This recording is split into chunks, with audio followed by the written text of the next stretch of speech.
Hey everyone, welcome back to the channel. I hope your summer's going well.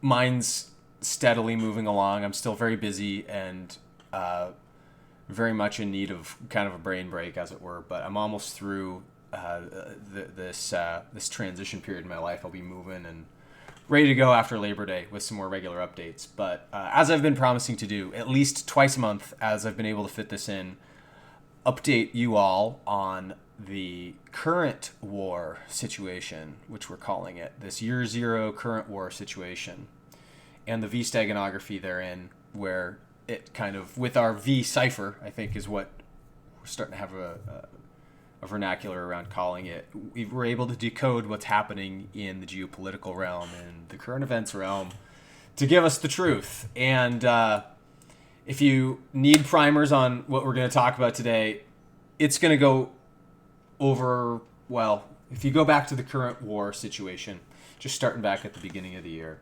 kind of around this time frame, to give yourself an idea of what it's all about. The Wizard of Oz stuff will help today too, believe it or not. So it may just be worth going to the playlist that I've made on my channel, which is year zero, which is right. Oh, here they are. Year zero, 2020 year zero, view full playlist, 20 videos in there.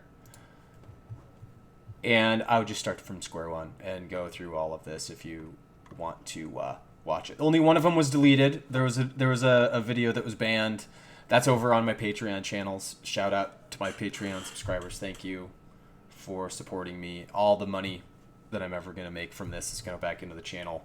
There are some really rare books, like I was talking about in my last video. They're $900 a piece, that type of a thing. That if the channel ever gets a subscribership that's high enough that we can buy stuff like that, I'm always gonna invest it back into the research itself, so you guys get content. But anyway, what we're gonna cover today goes pretty deep with a lot of these topics. Is what I'm talking about. We are going to discuss a lot of the ancient history that we've talked about, that it's suppressed in the United States, especially.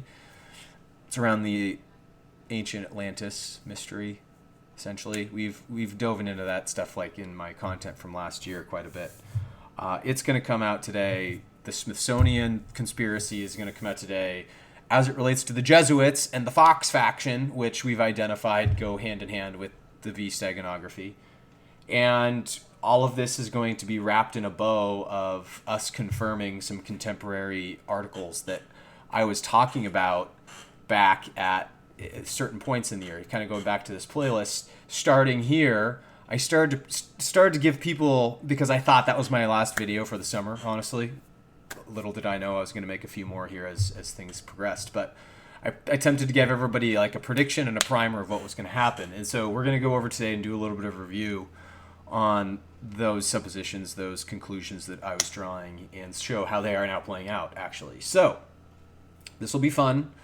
It's confirming a lot of the things behind the scenes that are going on in the supply chain realm with the war with China, the U.S. war with China. It's confirming a lot of the currency reset, the Bitcoin and gold conspiracies that we've talked about. So this will be fun today, guys. So bear with me. I'm going to be as concise as possible.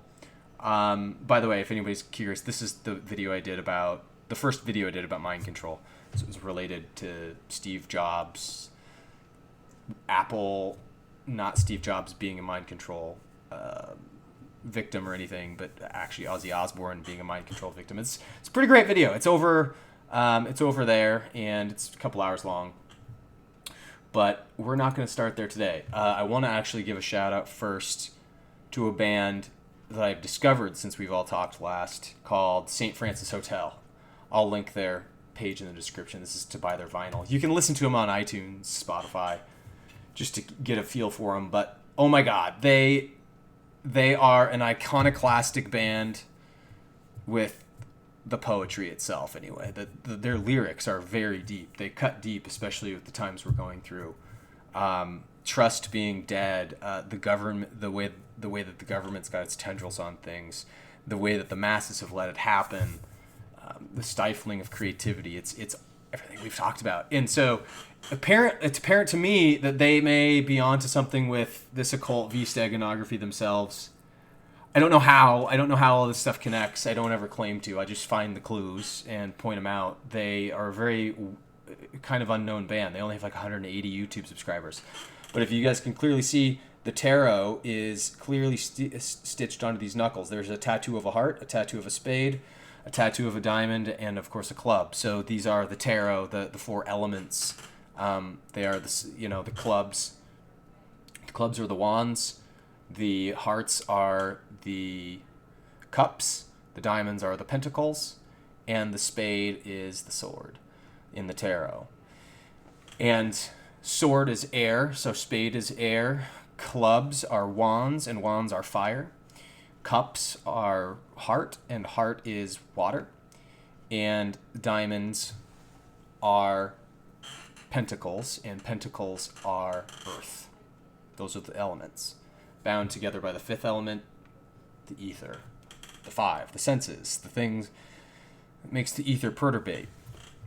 They are onto something here. And if you listen to their lyrics, of course, you will probably arrive at the same conclusion. So just interesting band for the times. We're going to get right into some of the gaslighting that I called for in the video. Remember, when I was speaking to the hypnosis that we all need to break out of here in the coronavirus slavery of the cheetah, the Greek cheetah. And back then I was calling for the biggest gaslighting, the biggest misdirection campaign, in other words, that anybody had ever seen. And that I highlighted this article because it really expressed how I thought in a way that I didn't have to write a blog about it. I could just agree with what he said. So brilliant, Julio Vincent Gambudo. I'll link this in the description. I read through this article in its entirety in that video. So that's what I would recommend and go do if you want to hear my comments on that.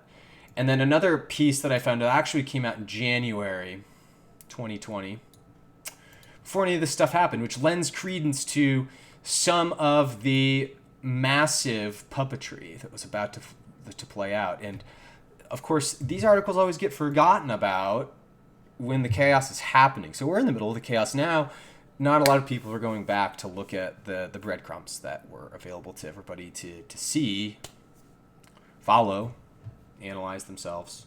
And I didn't even come back along to this either until prompted to just this last couple weeks. But it speaks to, it unfairly puts Aristotle next to Hitler, unfortunately. I mean, Aristotle's philosophies are incomplete versus Plato, in my opinion, or even Plotinus, which is a greater mind than both of them. And we will get into these Greek philosophers in more depth on this channel when I can fit in some time to do that. But Iamblichus is another one to explore. But the plain and simple thing is the techniques. The reason why Aristotle's thoughts pervade today is because using his train of thought, which is essentially this or that, black or white, either or. Plato had a more complete understanding of this, kind of like a more Christ way of looking at things. It was black, white, or gray, right? We've talked about that too, where Jesus very much had kind of a philosophy of Tao, where it was fight, flight, or stay.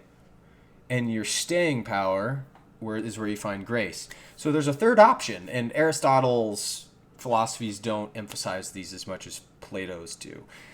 And so this is why we have the elite class of aristocrats, Aristotelian thinking, right? The aristocrats. This is what we call these guys that kind of use this train of thinking against us. They point to Aristotle's thinking as the end-all be-all, when it's not. They say it's not up for debate, when it should be up for debate. Again, Aristotle didn't have nefarious. He was just a philosopher. He didn't have anything nefarious like Hitler going on here. But the fact that they're painting the military-industrial complex stake and the psychographic profiling that happens to the masses because of tools like this, they lend credence back to these tactics that we've come to know through the Nazis. Infiltration of the CIA, right? this is more of kind of like a preview for what you get when you go over to the Patreon channel, because this stuff gets banned off of YouTube when I talk about it too much here. Anything related to psychological manipulation or mind control, they kind of they don't like it so much. They take it down. So the gaslighting is combining with some tactics that they were letting us know way early on in the year, and it's combining to these events that we're seeing. And like last weekend, my hometown of Seattle is just continuing to downward spiral into chaos. It's bad up there. I mean, the whole situation's bad. The police not being there. I mean, I've expressed my opinions on all this stuff enough in the past. I don't need to get into it.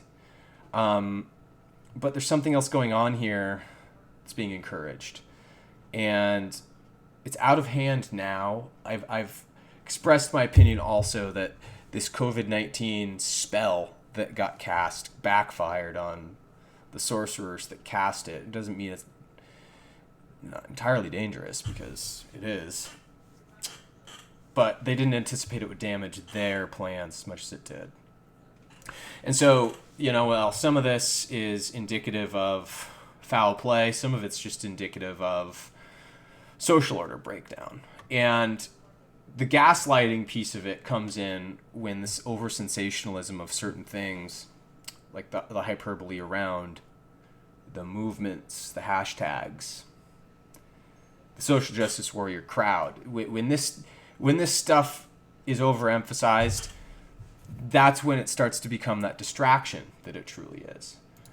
These guys, the Pacific Northwest Youth Liberation Front, these Gen Zers, as they're purported to be, they've got this cedar tree in the middle where they've got the pentagram. We're all familiar with the pentagram on this channel, right? Pythagoras' pentagram, which the divine 5 sense ether, torsion, mathematics all exist in the geometry of this figure. And yeah, of course, Ken Wheeler is, as I've told people to go check his channel out, is very adept at explaining this stuff. If you can stomach his technical thought, he's very specific to what he says, and will teach you all about this figure. We also talk much more about this figure on the Patreon side of things, because of the alchemy piece that also ties into the mind control piece. So these things are all tying together for this gaslighting, and these people that are hijacking your senses with the presumption that they're good, the presumption that they have your heart chakra in mind, or at top of mind, right? If you look at the chakra system, just the chakra system. Come on, there we go. We've talked on this channel about the Merkaba heart energy that resonates with the color green. But green also is the expression of envy. It's the expression of greed. It can be forgiveness, it can be love, it can be compassion, but it can also be greed, envy, and materialism, overabundance. So this is what we're seeing, in my opinion, with these guys. They're claiming access to your pineal gland. There's a pine tree right in the middle of it. And to me, they're saying we've got control, we've got arrest of your mind, of your pineal gland, and we're toying around with you. And it's very purposeful. It's a very purposeful logo. And these are the guys that are carrying on the riots up in Seattle. So that's your gaslighting. And then, of course, we've got this article that I found that reaffirms that what's happening down in Portland. Youth Liberation Front's down here too, but I'm going to read through this article with you guys. And we're going to talk about it and kind of show again how this gaslighting is continuing and why this matters. The V steganography doesn't get into it as much in this part of the video as it will in just a minute. But the article starts. It says, Democrats have fully pivoted on the nightly Portland riots. They've gone all in, blaming the riots on President Trump, thus allying themselves with the Antifa and Black Lives Matter anarchist and communist mobs. Instead of black bloc balaclavas or masks, the politicians have donned the cloak of civil libertarianism. In doing so, they make a mockery of it. Again, here's your gaslighting for you guys. That's essentially what that statement said. Again, I'll link all these articles, but this is all just a few days ago, July 26th. Democrats, here's the second paragraph, so far as I can find, have never denounced the violent mobs, though New York Governor Andrew Cuomo once wagged a finger at George Floyd rioters while simultaneously explaining that it wasn't their fault because of income inequality. Or their fault because income inequality led to the violence. Indeed, the only remonstrance issued was over public burning down black-owned businesses, their own house, as he put it, because burning your own stuff never makes sense. As denunciations go, it was a rambling nothing burger. Atlanta's mayor voiced similar disgust with the arsonists and looters. In fact, mayors, governors, and prosecutors have fallen all over themselves to support the violent mobs in Seattle, New York, St. Louis, Washington, D.C., and of course Portland, often conflating the mostly peaceful protests upset with the killing of George Floyd, remember him, with the ones looting Louis Vuitton, tearing down the statues of George Washington, and trying to burn down federal buildings. Mayor Durkin in Seattle ceded a section of the fancy Capitol Hill neighborhood to the mob. As we remember, this is the Chaz situation. 2 murders, gunshots, etc. Minneapolis mayor defunded the police. I'll just kind of go through the stuff that you guys already know. But this is an election year, and time is short. The mobs are deployed to cause chaos and misdirection as they were in Portland and elsewhere in the months leading up to and after the 2016 presidential election. They are cracking heads and cold-cocking Trump rally-goers who dare bring a contra-narrative to one of their riots. So that's just causing more social disorder as these two factions of people clash. I mean, we've totally lost the concept of having our own countrymen and going to bat for our countrymen. We're so divided. Anyway, far from denouncing the violent, destructive nightly arsons and assaults, Democrats embrace the riots to denounce President Trump. They point to the mobs of concerned citizens who have been impelled, catapulted from their spot at the tattoo parlor, join their mob in the streets because how dare Trump send police to defend a federal building that the left is obsessed with bringing down. Again, both sides clashing. Aristotle, this or that, left or right, black or white, red or blue. This is the Aristotle thing playing out, guys. That's why I pointed to the Aristotle thing first. It's so apparent, and I can't be anything but ambivalent to this stuff. It's just so silly. I look at it and I'm like, seriously? This is happening? It's not good. Society's breaking down. Supply chains, we're going to have to find a new way. I'm excited for the creative thought we're going to have to put to doing this, but oh my God, it's not looking good. We're going to get to that in a second too, how that's going to compound. So, we're just going to go through these riots. Lie number 1, the riots are committed by mostly peaceful protesters. That's absolutely not true, of course. There's your gaslighting number 1. Lie number 2, tear gas mayor says it was a total surprise. On his listening session at the riots last Wednesday night, Mayor Ted Wheeler stood at the fence line protecting the federal courthouse, which he's now trying to remove because it's in the way of a big bike lane. This is Portland. He claims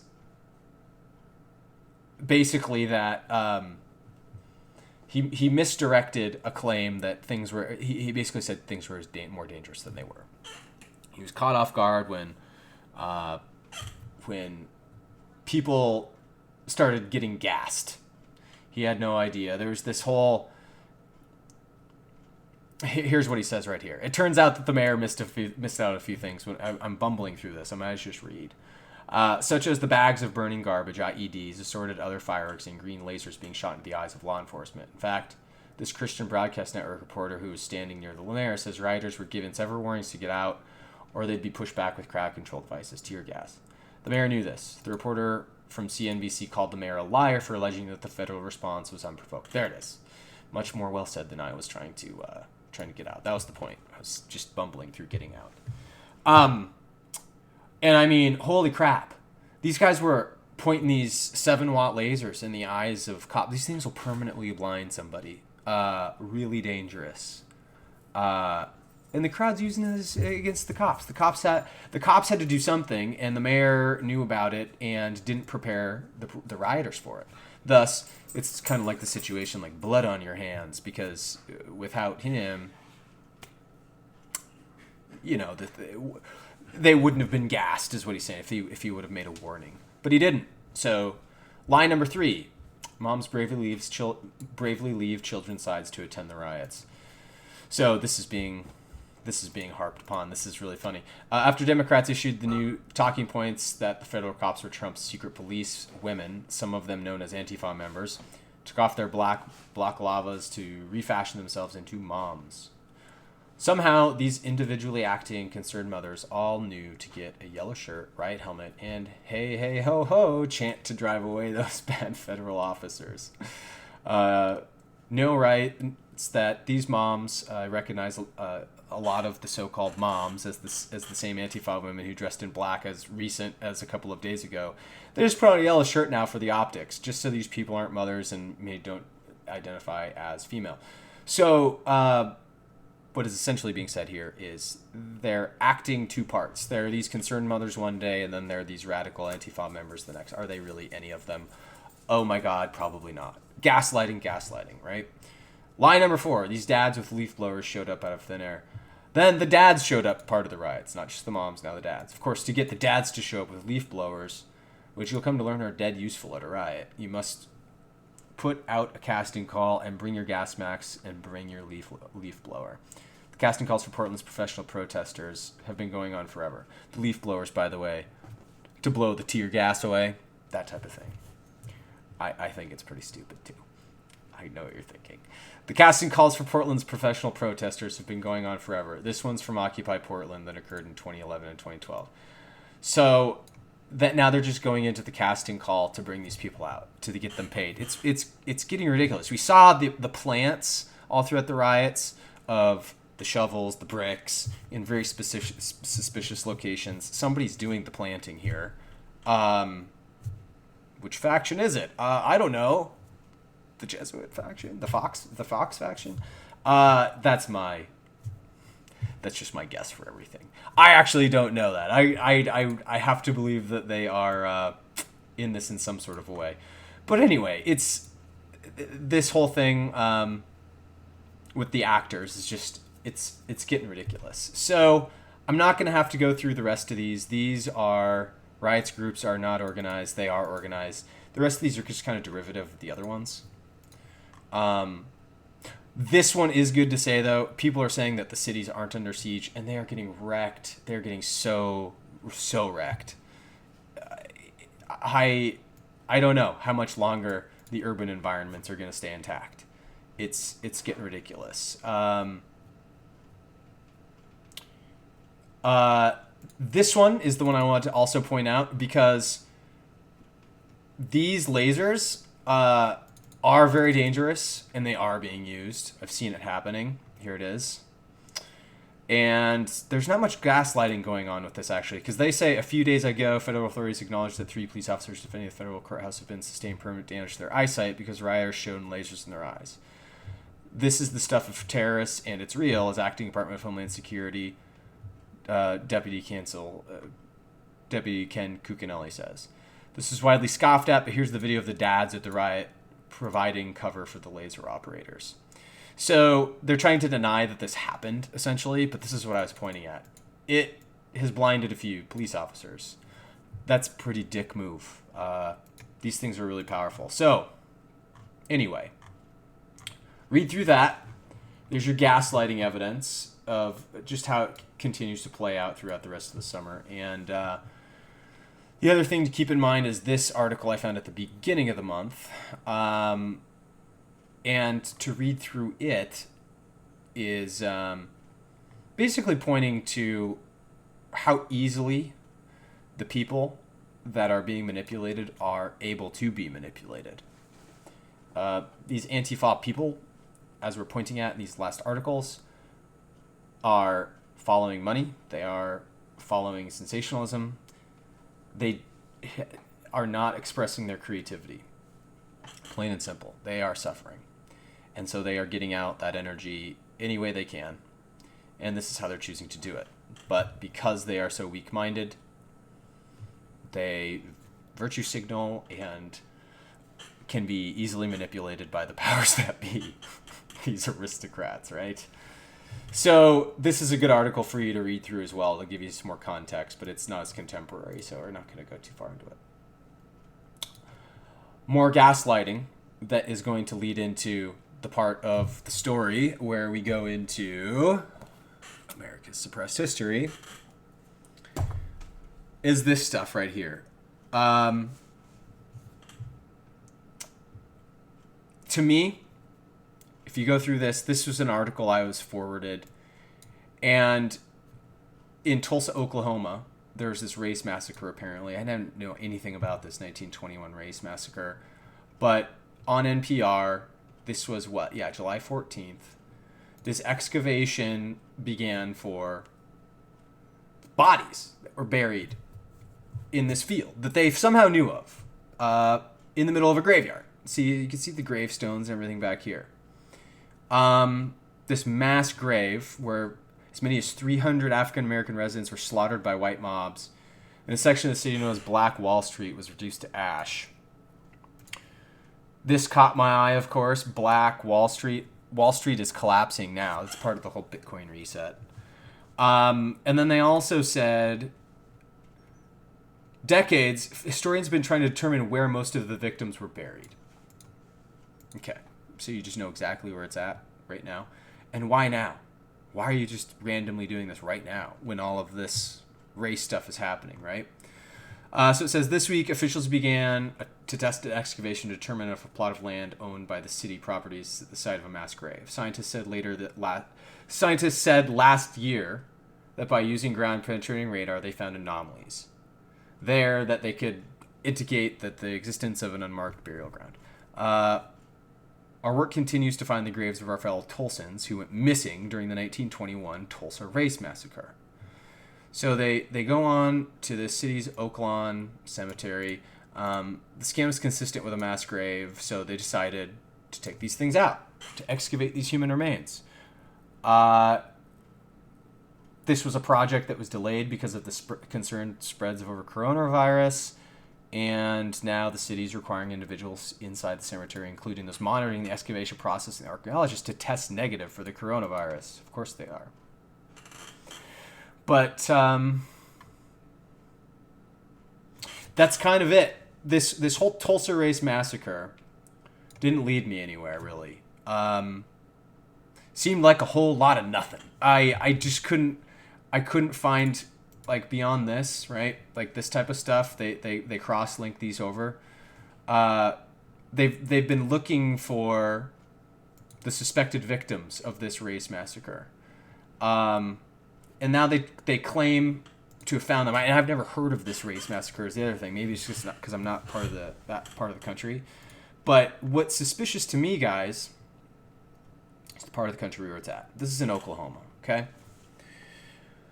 The one thing I know that, of course, if you go back also and watch this 4-hour-long guy right here, the one thing that I think I know about anything suspicious about burials is that, just as we're going to find out when we look into this mysterious murder of Meriwether Lewis and his expedition with the Lewis Clark expedition, essentially, the giants that were found along the way. So this is kind of a follow-up to that video in a lot of ways, because I don't think this has anything to do with black people. I think this has something to do with Native Americans.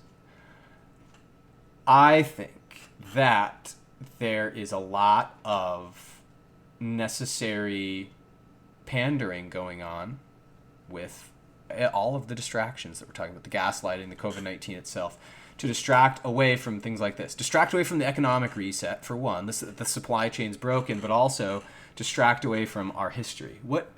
To me, what is the gaslighting here? Well, I don't know what happened to these 300 African Americans. There's no proof, even reading into this event, that they dug these up, that they didn't show any pictures of any of this stuff. Of course they didn't. There's no proof that anything successfully happened to find 300 African Americans. But could it have been a few Native Americans? Because this certainly also doesn't look like a plot where 300 African Americans could be buried in a mass grave. They've got it sectioned off here, and it's already in a pre-sectioned off graveyard area. I think something more specific is buried here, and I think it has to do with the ancient Earth history that's being suppressed. So, again, what is the gaslighting distracting from? Stuff like this, guys. It's off the beaten path, but as we're going to find, this is what matters. This is what matters to this whole reset scenario we got into. So, second topic of confirming our suspicions from earlier in the year, the war game scenario. Okay, this is where things got a little bit weird the last few weeks. This video I talked about in I think it was this video, the tale of Twin Cities. This article. It was either that one or the V-shaped recovery nonsense video. But irrespective of that, what we had talked about at the beginning of June, it just, date stamp it to that too, because I made the video a couple days after that. This war game was conducted in 2018 with Generation Z, and Generation Z going against the establishment, the aristocratic establishment, with cyber warfare. Go back and watch the analysis, but essentially the war games, as we pointed out with the Agenda 201 or the Event 201, Agenda 21, that's what it is, Agenda 21, Event 201, the war games that happened in China that led to the coronavirus stuff last year. We've talked about those and other war games like them uncannily coming true, as if what's being looked at in these war games is actual scenarios they expect to play out. The only thing that didn't happen in this is that the war game that Gen Z started rebelling with, a lot of these protesters are Gen Z. A lot of the protesters are not though. A lot of them are also just millennials. Actually, probably most of them are millennials. But because Gen Z is, as the war game goes, as I'm recalling, more in the shadows. Again, they're the cyberpunks. They're the hackers. And they've been scarred by all of these events, 9/11, the Great Recession. They're cursed with college debt. There's no entry for them into the labor market because the economy sucks. And as the war game talked about, these Z-billion would start with the Zoomers, the Gen Z people, culling the dark web, getting access to sophisticated malware, tapping into major corporations, and siphoning funds, financial institutions, and nonprofits that support the establishment or the aristocrats. Bitcoin would be the medium of transportation distributed to worthy recipients. We also heard that, this whole Robin Hood situation, farce, stay away from Robin Hood, guys. Oh my God, stay away from it. But Bitcoin to be distributed, money being stolen and siphoned from the establishment, those that support the establishment. This got by a lot of people. Not a lot of people talked about this, in my circles anyway, but I thought this was huge news because this was confirmation, middle of the month, that what that war game anticipated would happen. And this also is not what it seems, guys. This is Jesuit Casuistry 101 here, and I'm going to decode this for you and tell you why. One would think that this is a total hit on this, and it is, actually. This is playing out just as the war game suggested, that Gen Z would hack into Twitter. The story goes is that on the 15th, Twitter got hacked. And in the hack, the said hacker got access to login details of an internal employee, which allowed them to access an intranet portal and view account details, which allowed them to post on some famous people's accounts. Bill Gates, Joe Biden, Barack Obama, Elon Musk, Jeff Bezos. Notice anything, guys? These are the guys in the Fox faction. These are the guys we've pointed at all year being in the Fox faction, the Jesuit Casuistry Fox faction. And the one thing that caught my eye on this above all else was this figure here. Over $113,000 worth of Bitcoin were able to be siphoned from unsuspected Twitter goers by virtue of this hack. Because what happened is this supposed Gen Z guy or gal that got in was able to send a message out on all of these high-profile accounts that said something to the effect of, for the next half hour, I'm going to be doubling any Bitcoin donations that are sent my way. As an example, send 0.1 Bitcoin. I'll send you back 0.2 Bitcoin. This is a limited time offer. So here's the Bitcoin address that you can send your Bitcoin to. And because it was coming, this message was uniformly coming from all of the Twitter accounts. Let me see if I can, yeah, here we go. Here's one of Bill Gates. Everyone has asked me to give back, and now is the time. I'm doubling all payments sent to me. Da da da. If you send 1,000, I send blah blah blah. Here's the Bitcoin address. Only going for 30 minutes. Jeff Bezos, similar. Bloomberg, similar. So, what's going on here, right? This Bitcoin address is the same on every single post. The vernacular is different, but this Bitcoin address is the same. So the presumption is, of course, it's a single hacker. It went to a single Bitcoin address, in fact. So, what's going on here? More gaslighting, I suspect. And here's why. Here's why I know this is the case. It would be really easy, for one, to explain this away the way that they did with this hack scenario. What seems more likely to me is that these guys are all part of the same faction, so there seems to be some coordination here, rather, that they may have said, okay, we're going to put this Bitcoin address out there. Because what this does is it demonizes Bitcoin even further than it already has. Because that's the presumption of the public. You know, Bitcoin's for criminals. It's the whole like, I'm so scared to use it. Criminals use Bitcoin. And you know what I say to people after they say that? I look at them, I say, are you serious? You know what else criminals use? Cash. Cash. Cold hard cash. More than Bitcoin, that's for sure. Do you still use cash? Bitcoin's just a medium of exchange, and it's the most secure one. So yes, even criminals are going to want access to it. Like the criminal Bill Gates, like the criminal Jeff Bezos, Mike Bloomberg.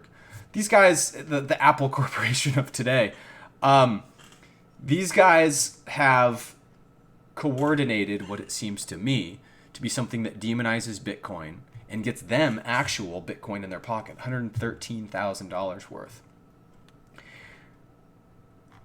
Back to the number 113.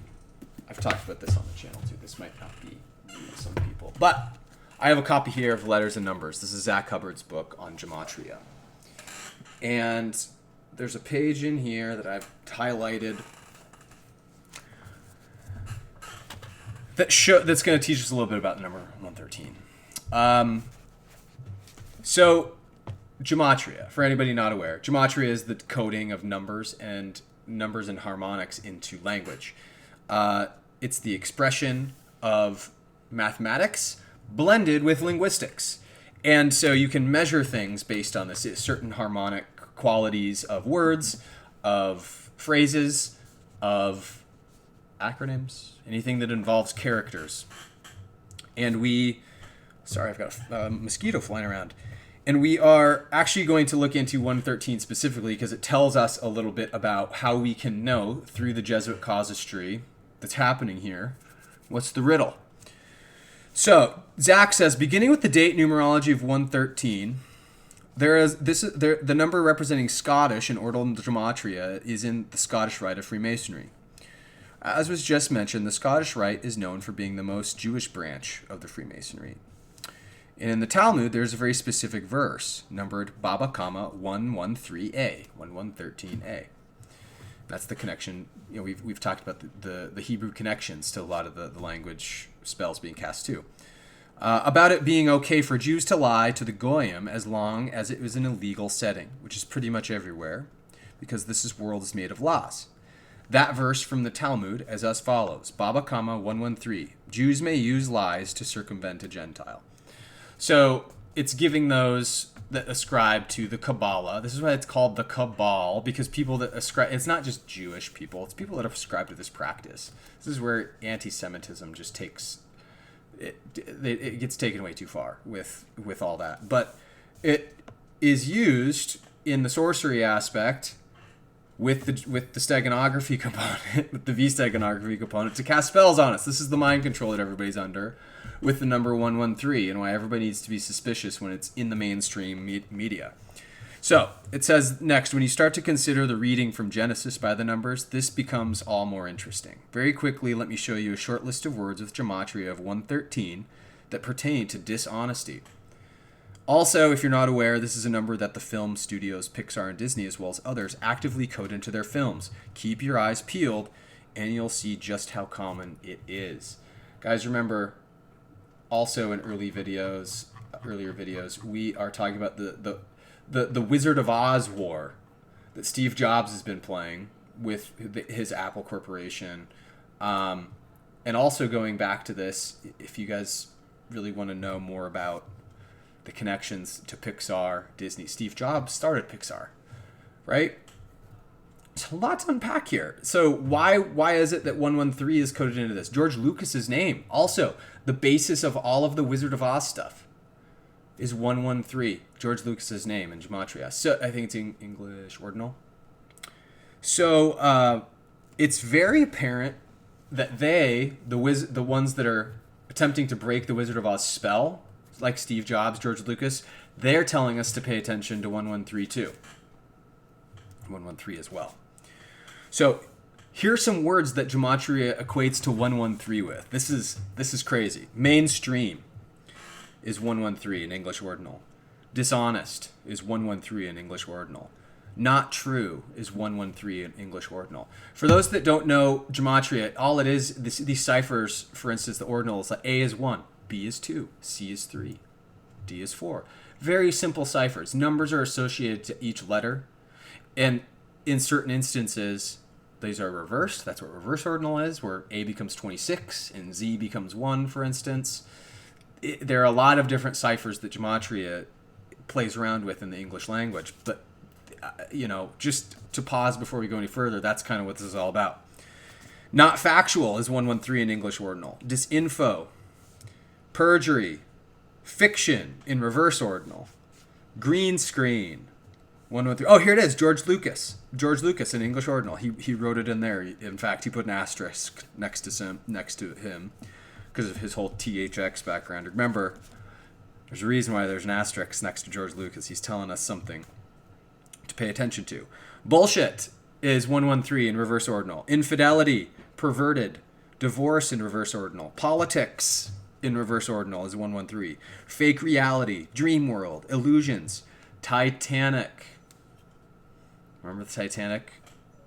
It's an iceberg is 113. So the whole riddle behind the false history of the Titanic, we also talked about that in this video here.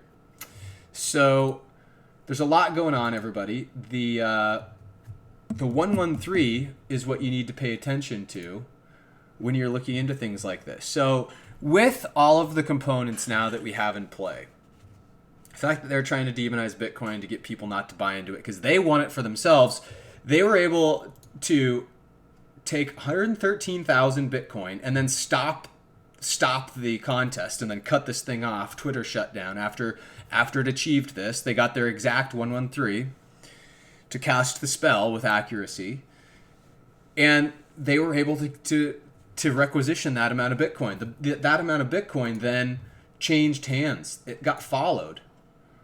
And some 20-somethings claimed responsibility for it. But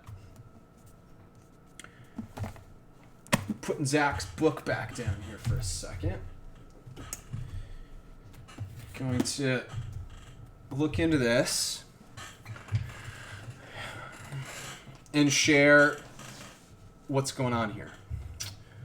Last week, hijackers hijacked Twitter. This was a week ago that this article was written. Taking control of the accounts of several high-profile individuals. But rather than start World War III, they elected to run a simple Bitcoin scam, swindling a total of 12.5 Bitcoin, which a week later was worth $120,000. Fancy that. 12 relating to the wheel also, of course, the 12 hands of the clock. So we also have something happening here with the mind control aspect very clearly. Now the Bitcoin's on the move, and here are how the hackers are trying to escape with their spoils. According to blockchain analytics from CipherTrace, the hackers are using a combination of Bitcoin mixing services, gambling sites, exchanges, and even defunct addresses in an attempt to both hide the money and turn it into other currencies. The first port of call was Bitcoin mixing service. These let the people swap their Bitcoin for someone else's Bitcoin while obscuring the identities of both parties. They're often used to clean stolen Bitcoin. You see why criminals might want to use Bitcoin. It's very easy to do this stuff with, but it's ultimately fungible because of that too. It's everything currency should be. This is all actually great for proving the use case of Bitcoin and its sound qualities. This is the reason why even the elite want it. It's better than gold. It's better than gold. So it continues along with an analysis of who hacked Twitter, adolescent attackers. So here's your Gen Z war game scenario for the Zoomers again. And they gained access to this Twitter's internal Slack channel, they said, as I was talking about. So further on, later in the week, Zerohead ran another article a couple days later that the hackers were now known, and a bunch of 20-somethings claimed responsibility. Among the most sophisticated hacks in history of proven suspect is New York Times has apparently tracked down a group of hackers, all of whom refused to reveal their identities, even to the paper's reporters. Of course they did, because there aren't any hackers. This is the New York Times we're talking about. They don't cite sources, and they're not certainly going to reveal the identities of 4 fake people, because this is a collective effort to confirm the Gen Z gaslighting with this war game here. Here's their script, guys. Here's the script. Just like the Event 201 war game in China was the script, here's your script for what's playing out here. It's very apparent. It's a big flippin' lie. Committing fraud, but this is the point that I got of how it's ultimately fake, right? After committing fraud on such a massive scale, why would these men come forward? Their explanation is vague and not entirely convincing. That's the thing. Why would you come do this? If you're trying to stay anonymous, why would you come forward and claim responsibility? They said they wanted to get in front of the story and get it on record that they didn't participate in hacks of the big-name blue check marks who helped pull in most of the Bitcoin when the fraudulent tweets were sent. Kirk did that solo, they said, which is one of the guys that claimed. But the story doesn't reveal anything about the cybercriminals behind the attack. Perhaps they have a reason to worry that the true story of their exploits will eventually leak either to the press or to law enforcement. And of course, they trusted the information to the New York Times. Absolutely. So,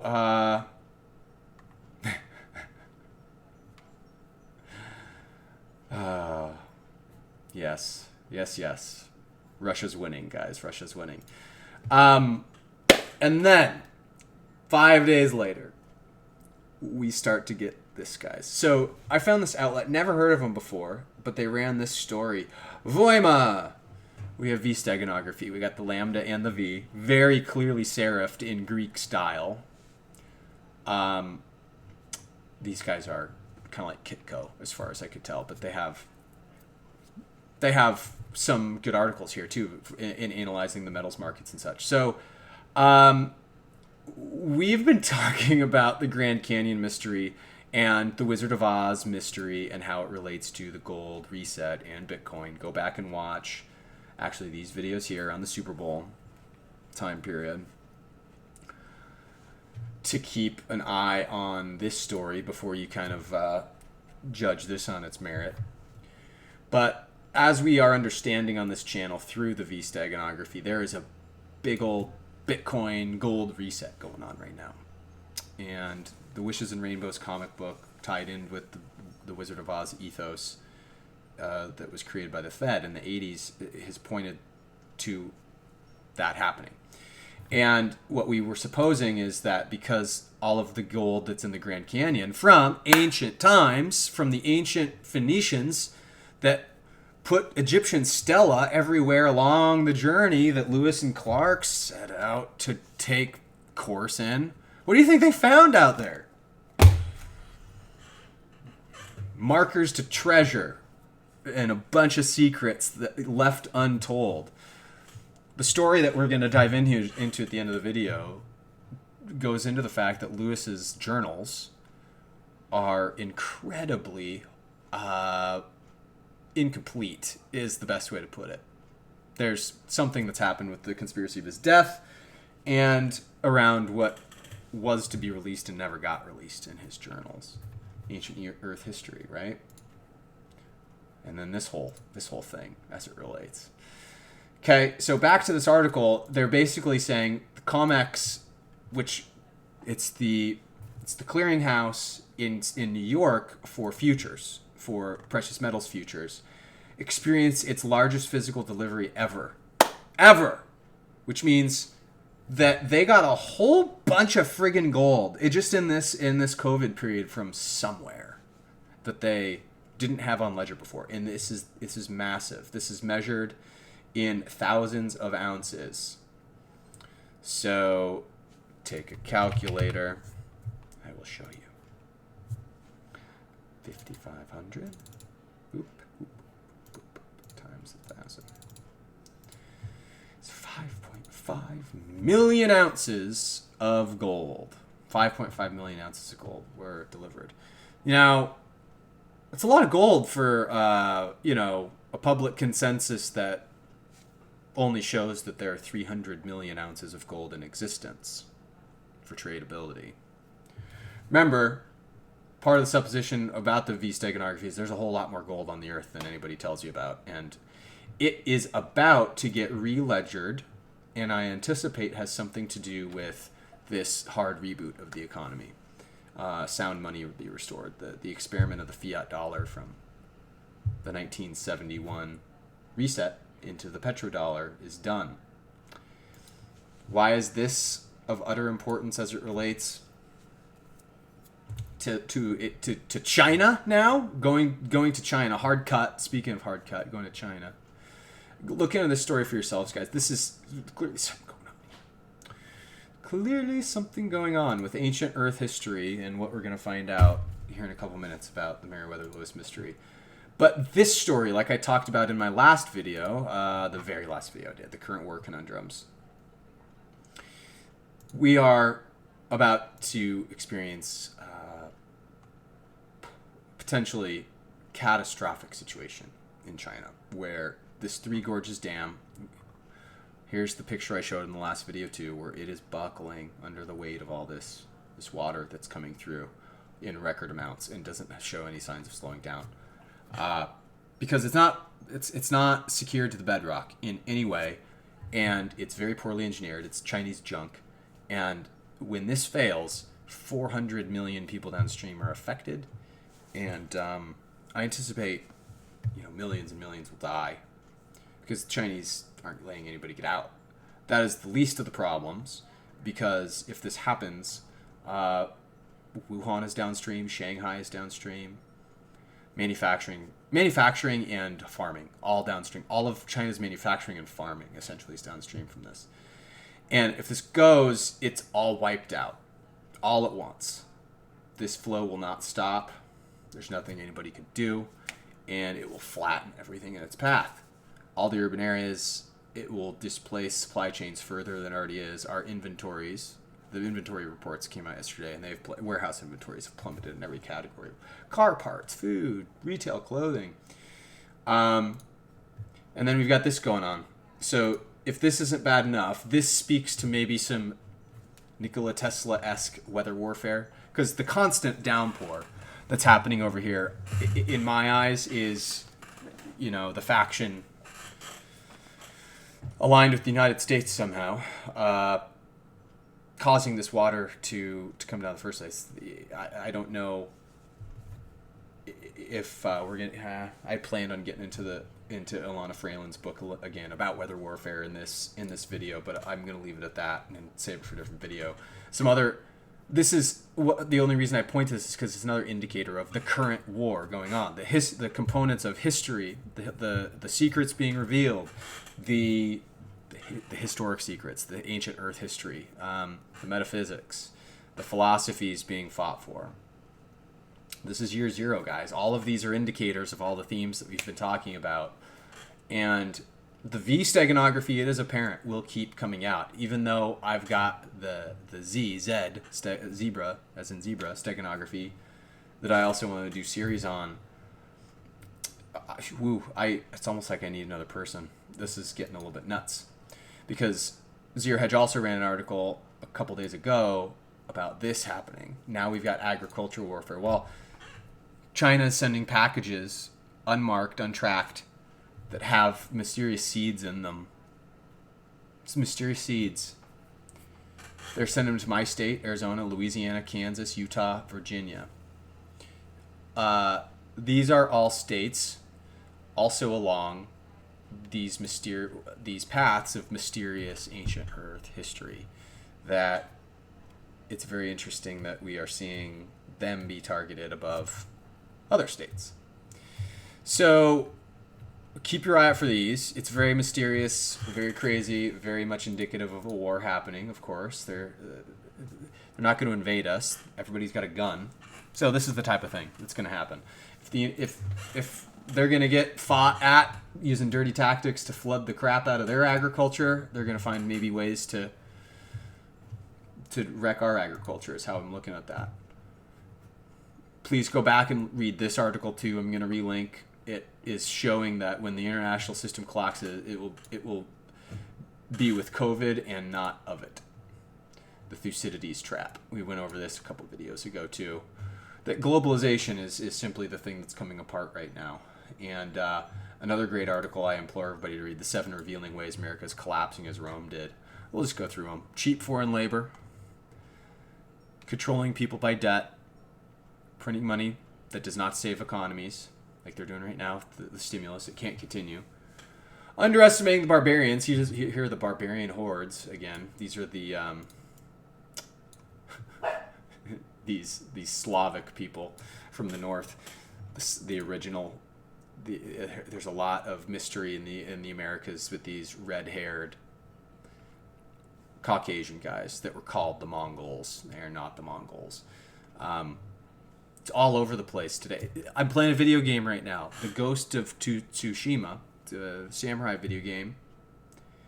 And, of course, they're the Mongols at the heart of it. Fox steganography everywhere in this video game. The fox is what you follow to get charmed, to find a charm, to get charmed. So you're following the foxes in this game, getting charms, and you're fighting the Mongol horde that's invading Japan.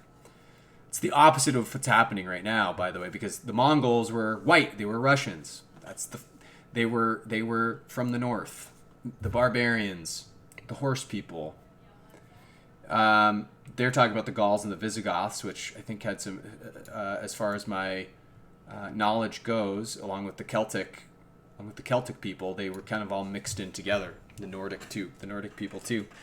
So it's a very confusing history. We are just finding out about it, but underestimating, I would say, as an asterisk to this one, underestimating the history of the barbarians in today's world. That's how it relates to this empire collapse. Training enemies in advanced warfare. That's what our military-industrial complex has done. Big military budgets bankrupts big countries. That's what's happening here. And the sharp decline in patriotism. People are losing their shit. Rome is collapsing. This is Rome. It is dying. Wake up and smell the roses, right? Before we get on to closing the video out with the passages that I'm going to share about the ancient Earth history that I think we're being all distracted from, again, with what's happening here is George Webb was interviewed also a couple weeks ago on Paul Cottrell's show, and he brought up a point that I want you all to listen to, because this is where the gaslighting is leading everybody. The misinformation is causing people to miss things, especially with COVID. And he makes a really salient point here that I want everybody to hear about. So we're going to play a few minutes, and then we'll transition to the Lewis and Clark stuff, the meat of the whole presentation, and then we'll wrap it up. I'll do part 2 of this video tomorrow. The piece over on Patreon. So anyway, here we go. And I always say this: when a group develops a whole bunch of weapons for stockpiling, and they're not doing it because they like to collect, biological agents. By the way, he's talking about Iwan, the whole operation that is related to the Afghanistan conspiracies that the CIA runs with Mossad and the opiate trade, the weapons trade. And he's talking about Iwan as they relate to COVID-19 here. I should have given a little bit of a primer. That's the they he's talking about. And they're stockpiling weapons. They don't just, and bioweapons for that, bioagents. They don't just do that for shits and giggles. They're doing it for a purpose. That's what you just got done saying here. I'll let him continue. They're going to spray it one day. Right. Now, are they putting them, what they used to do in the Pentagon when Mossad was first doing these things, was at CIA, they put them in the air conditioning filters, right? And they would lace the air conditioning filter with whatever the agent was. And this happened in the 50s in the Pentagon, where they actually put in the air filters. You won't believe it. This same group, this Iwan group, is putting in air filters in this house that they own right over by Fort Belvoir, which is the head of the intelligence command for all armed forces. What? And they're in. Did you hear that, guys? I don't know if anybody's heard about the HVAC companies going on these massive contracts to refabricate commercial buildings. They're going to get a little bit into that, so I won't spoil it. But this is happening en masse over the last month or so. I've been seeing reports of this. The HVAC business is booming. And it makes me wonder, too, what's going on here? These guys that have biological agents are also at the head of these HVAC contracts, these air conditioning and inducting companies that go in and wire up office buildings, skyscrapers, malls. I'll let them continue. They're enticing people to come over to this thing, and they've got this guy coming over and changing the air filter. Now, how is this guy who owns this drug factory in Pakistan, he gets motorcade treatment when he goes back to Pakistan? Why is he so concerned about changing the air filters over at this little house? I'm just saying people need to open up themselves to the idea that this is a drug development. This is a weapon. I'll tell you, there's something to what you're saying, because there's been a big push by Cuomo to make sure that the air HVAC systems have been upgraded, and they have better filtration systems at the malls. Malls in New York.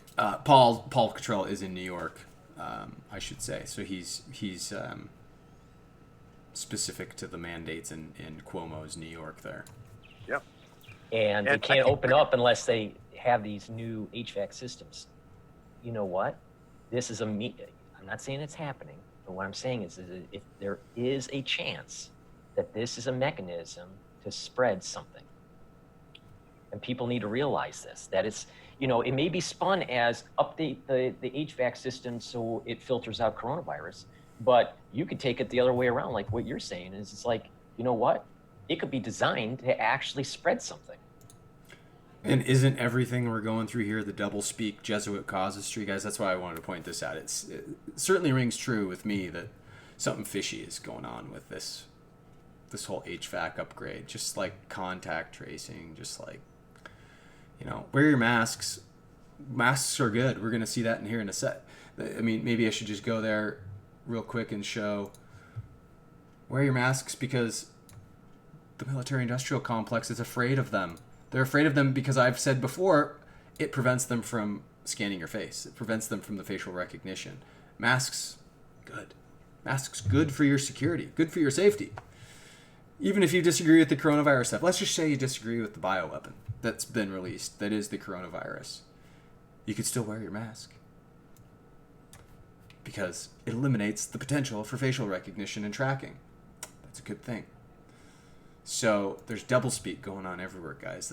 We gotta get to the heart of this stuff.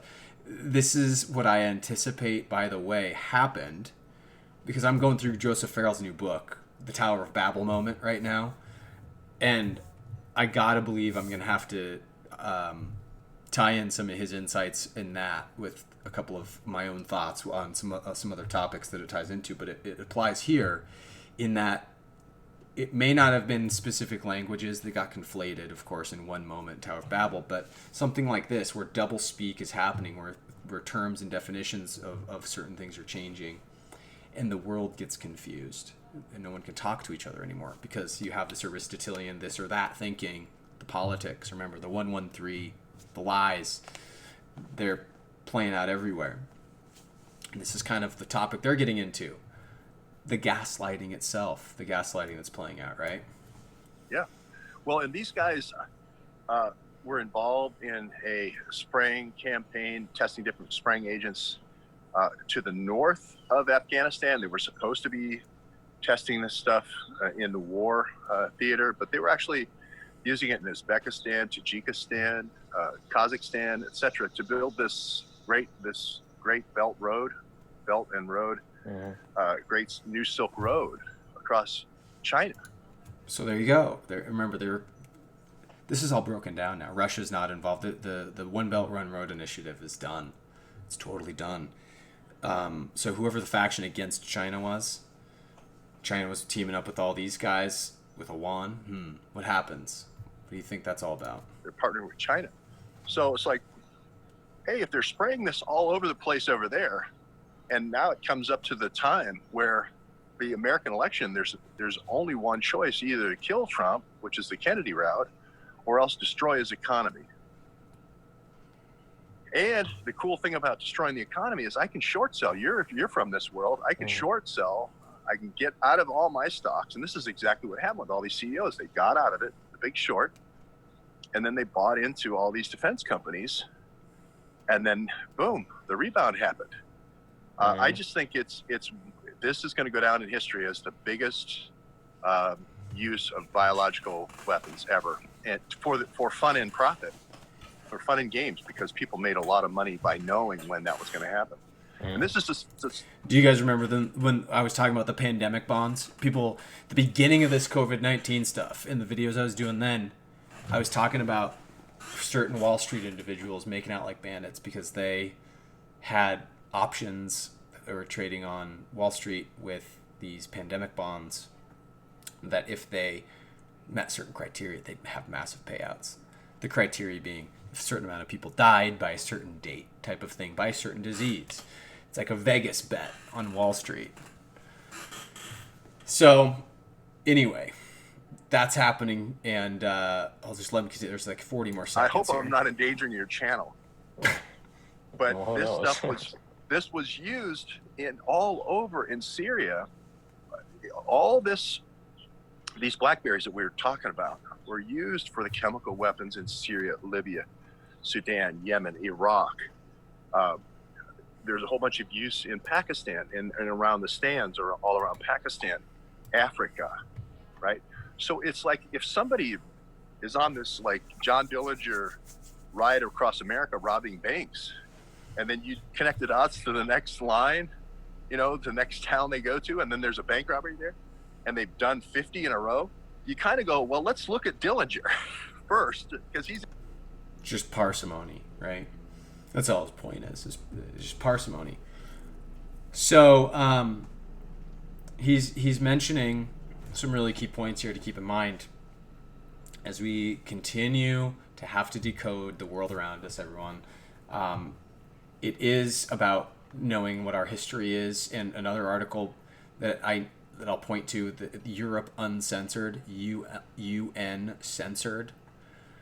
There are organizations over there that, just like Vladimir Putin, is the long story short of this article that I'll let you read. But the point that these countries that are smaller powers over in Europe, they're coalescing to fight for a rejiggering of the censoring of history, basically, and how it's stated in terms of their countries. And it's all of course, the nations in the Caucasus Mountains, which we've talked about with Anatoly Fomenko. The Caucasus Mountains, where the Caucasian races are, is where the original label of Africa was ascribed. This is where the Slavs, the slaves the original slaves for our English language vernacular, it was coined. Now we call the Africa of today Africa, but this area was called Africa in the 1500s, back in the Jesuits' heyday, when they were just wreaking havoc on this history component. So there's some, aside from the stuff I was talking about with Vladimir Putin and the Victory's Day steganography of what he's calling for the history rewrite, here again is some more confirmation of what's going on with the current war. So one other thing is the UFOs, the UFO disclosure continues, and this all has to do with also our ancient Earth history. And that kind of brings me to what I think is the most interesting part of the presentation, of course, which is the part where we're talking about the ancient Earth history itself and the things like the Grand Canyon and the Lake of the Ozarks and Catalina Island. Places that we've talked about before, also in the 4-hour-long video that I've mentioned a few times already in this video. But nonetheless, kind of the objects of certain expeditions by certain individuals. And while Lewis and Clark did not go up that way, it's worth noting that a couple of times along their path, they stumbled across races that were giant in nature. In this book, it's talked about how Lewis, Meriwether Lewis, and Clark were stopped along the Missouri River upstream from the Lake of the Ozarks, which they naturally would have already passed through and seen whatever mysteries had to play out itself before this was dammed and was an actual lake. It was a river. And they came across the Mandan people. These people were red hair, white-skinned giants. And they wrote an Ogham Celtic text. And they came here around the 1100s, is what it goes on to talk about. And these are accounts that these gentlemen wrote about in their books or in their journals across the country. And it's even talked about earlier than that in this time of the 1500s when everything was rewritten. About Vespucci, Amerigo Vespucci, which America is named after. Amerigo, the Spanish explorer that came here. And this is, again, after the Phoenicians had been through here in ancient times and uncovered all the gold secrets in these areas, or hid their secrets. Maybe what we stumbled across in this area in the Grand Canyon that is what the Wizard of Oz Wishes and Rainbows mystery is.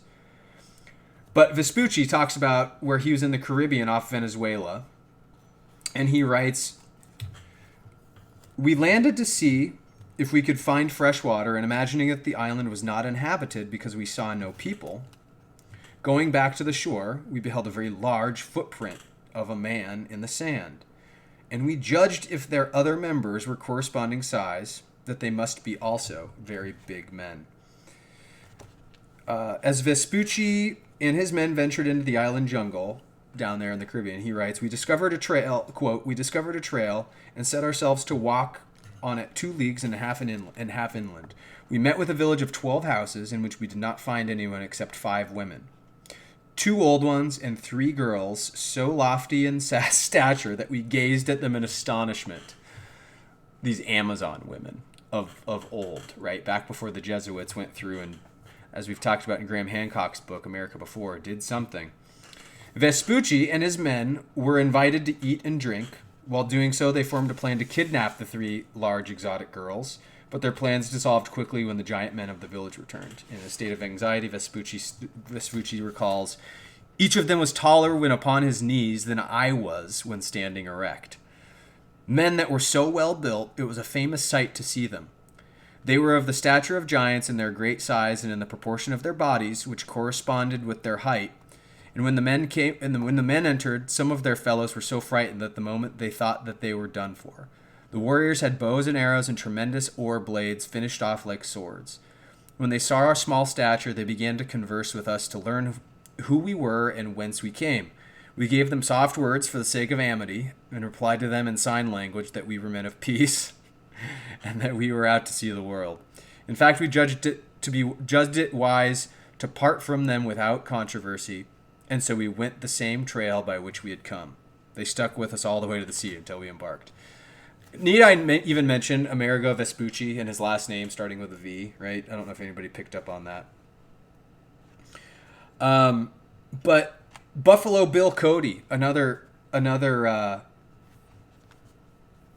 person that was famous in the American West, writes about giants being in existence with the Great Spirit.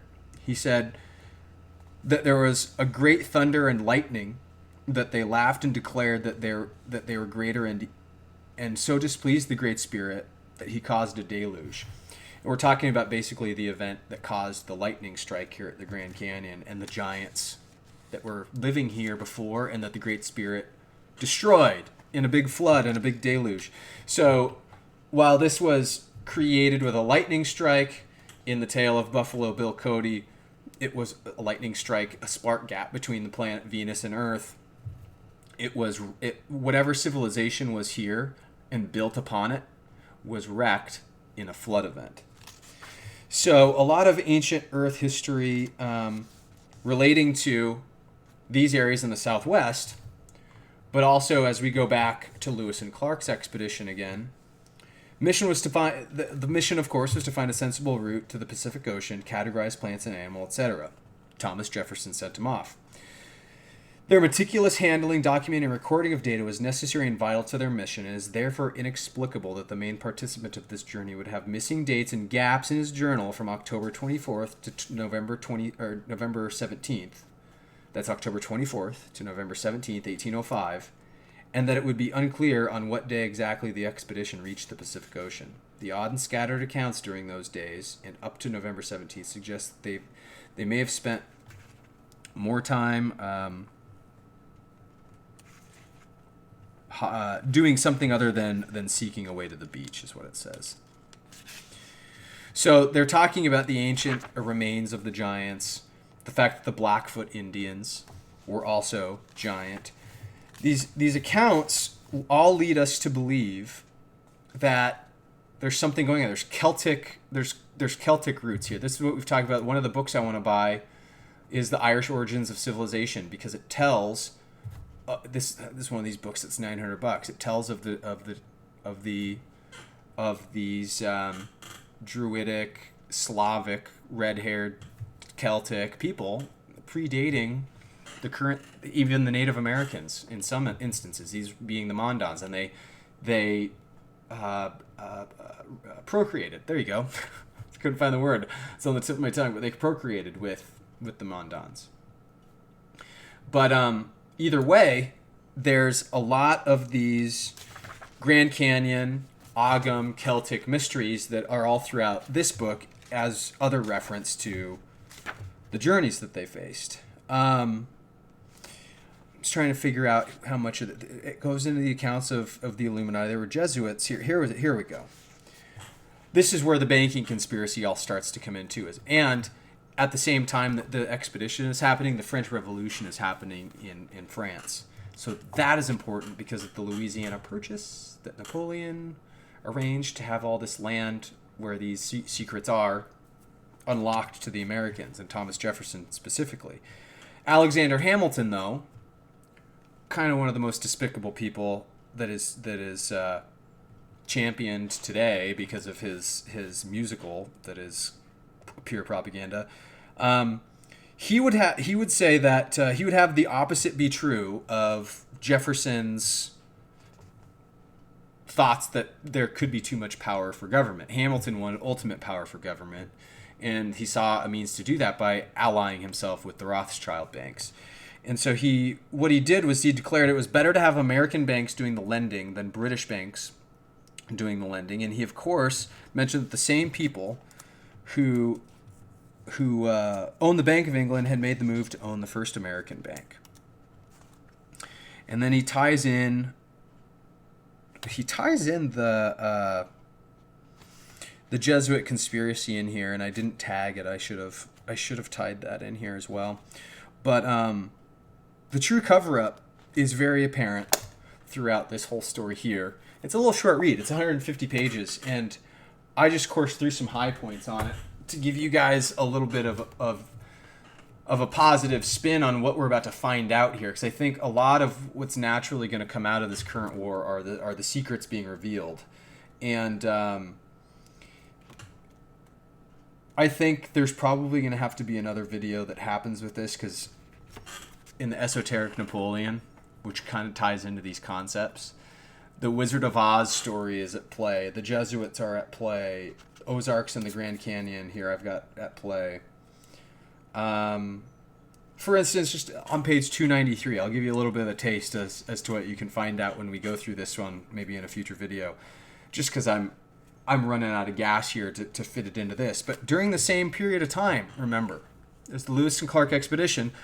All of this stuff is bang, bang, bang. Something's going on with historical exploration. And before Napoleon, it says on page 293 of Walter Bosley's Esoteric Napoleon, Napoleon commissioned the possible 1802 expedition to Alabama, which is at the same time as the Lewis and Clark expeditions. The stories of Madoc's colony migrating upriver and eventually settling in the Midwest certainly place them smack dab in the zone of the Lewis and Clark expedition. So it ties together this Madoc mystery with that Napoleon's finding out. This whole story goes through Napoleon's life and the hermetic ties he has to the Merovingian dynasty.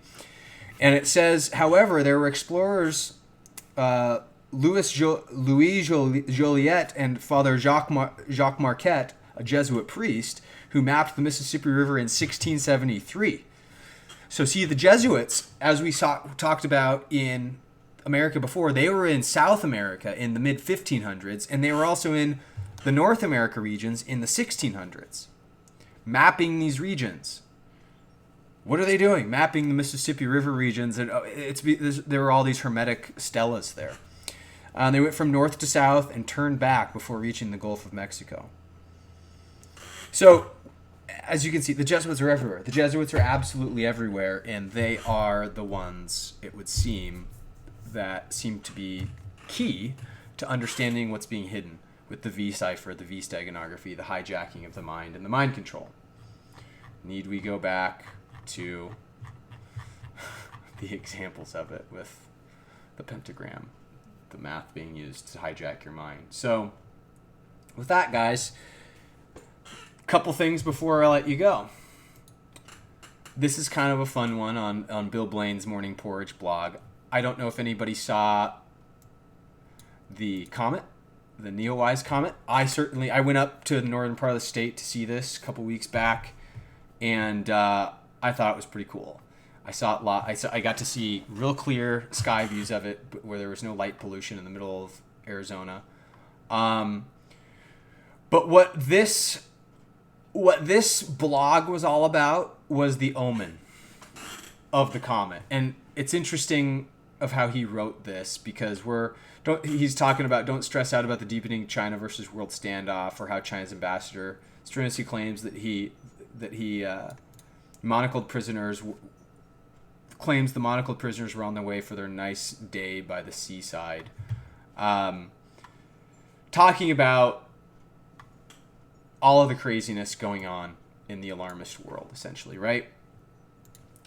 But he actually talks about what comets foretell as the omen, like I was talking about, and how there's certain symbolism that can be gathered. So here he says, traditionally, he looks very careful for clues on what a comet presages. So he says, astrologers in the old days got very excited about comets.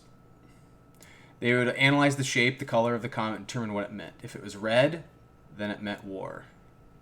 If it was gray, the same color as Saturn,